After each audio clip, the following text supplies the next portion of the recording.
recent New York Times report revealed that the Democratic Party is marshaling its donor class in an effort to return to cultural dominance. The popular progressive narrative after the 2024 election has been that Kamala Harris didn't lose because she's a uniquely unlikable candidate with deeply unpopular positions. No. It's because Joe Rogan had a podcast.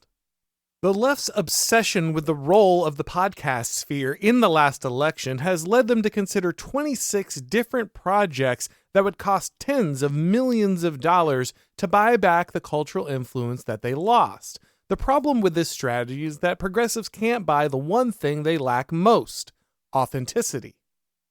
When politics becomes your religion, every policy is an article of faith, and abandoning that faith makes you an apostate.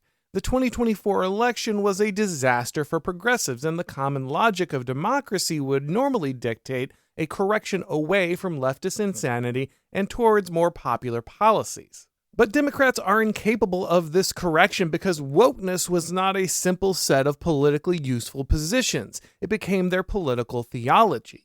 Some voices suggested a return to the economic populism of Bernie Sanders, but they've been shouted down. The Democratic Party intends to double down on wokeness and can only blame messaging for their stunning defeats. For the party leaders, the solution is to launch a Manhattan Project for left-wing social influencers. Progressives recognize that the right seems to dominate new media and would like to create a similar network of influential personalities.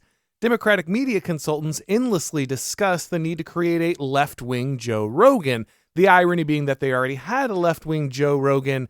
His name was Joe Rogan. Leftists recognize the power of culture, but believe the only relevant factors are message discipline and dollars spent, when in reality the problems are central to the Democratic Party's entire belief system. Rogan and other popular podcasters like Tim Dillon or Theo Vaughn are by no means natural conservatives. These men are raunchy comedians who naturally push back against constrictive social norms. While movies like Footloose have installed the image of stuffy conservative fundamentalists, it's become clear that for decades, progressives are the ones that have been enforcing restrictive social dogma. The fact that men like Rogan have been pushed to the right by that censorious hectoring only speaks to how rabid and fundamentalist the leftist social dogma has become. Hey guys, we all need to be taking better care of ourselves, and as I get older, making sure I get the right vitamins and nutrients becomes more and more important. I want to make sure I'm finding the supplements I need without taking 1,000 pills or breaking the bank, and that's why I'm letting you know about Fatty 15. Based on over 100 studies, we know that C15 strengthens our cells and is a key longevity-enhancing nutrient which helps to slow biological aging at the cellular level. In fact, when our cells don't have enough C15, they become fragile and age faster.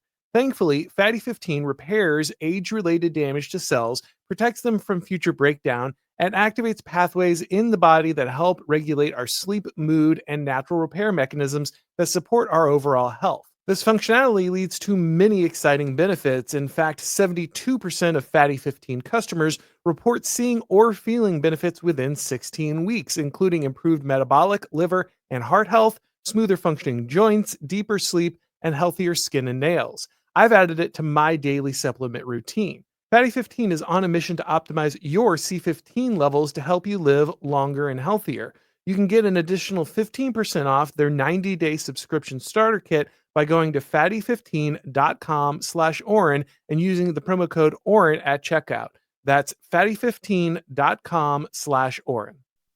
In the New York Times piece, the author cited avoiding the hall monitor mentality as a key goal of these new social influencer projects.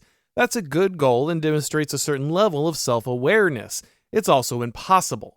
The entire identity of the left is that of the lecturing schoolmarm trying to shame rowdy boys into respectable behavior. The greatest joy for the average leftist is to lecture their inferiors in an exasperated yet demeaning tone. This has been a disastrous strategy with men, especially young men, who have fled the party in droves, but the progressives can't stop. The entire purpose of the left is to insult and punish straight white Christian males.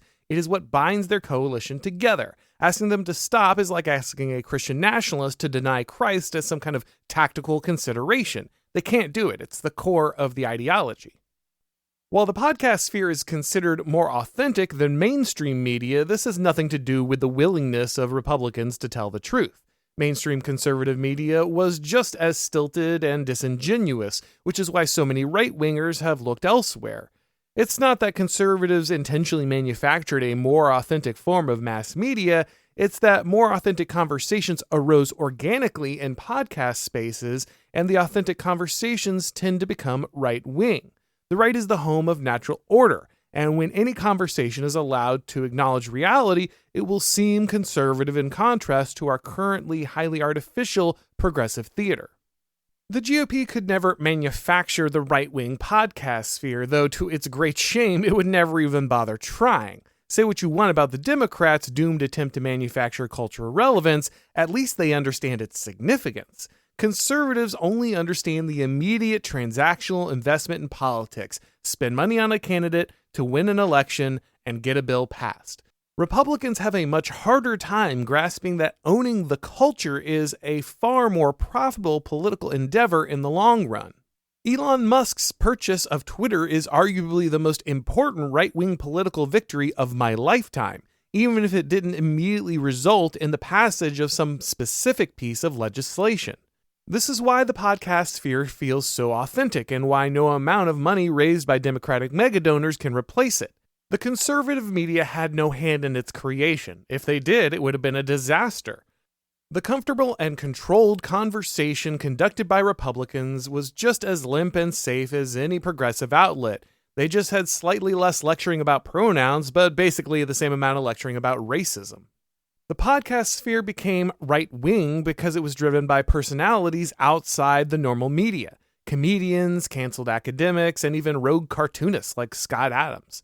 These were not polished television broadcasters trying to squeeze talking points into 5-minute segments between commercials. They were people who could no longer do their jobs due to the insanity that had invaded their society and genuinely wanted to discover how we got here and how to solve it. The Democrats' effort to buy cultural relevance will fail, but the Republicans should finally come to understand why their opponents are so worried about losing this critical political tool. Progressives can never fund the new Joe Rogan to reach young white men because they've built their entire party around hating young white men and blaming them for every social ill. For their part, conservatives should finally learn the lesson that culture matters and make deep investments in maintaining their newfound advantage. The GOP could have never manufactured the authentic force of the podcast sphere, but they could fund its cultural expansion. Authentic conversations are a good start, but Americans need to be inspired with art, literature, and music which embraces reality and therefore is inherently right-wing. The left understands that this is the way to long-term victory. It's time for the right to learn the same lesson and leverage their cultural momentum into cultural dominance for generations.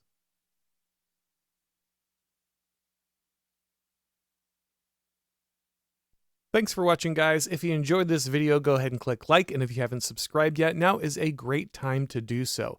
If you'd like to get these broadcasts as podcasts, make sure to subscribe to the Auron MacIntyre Show on your favorite podcast platform, and if you do, leave a rating or a review. It really helps with the algorithm magic.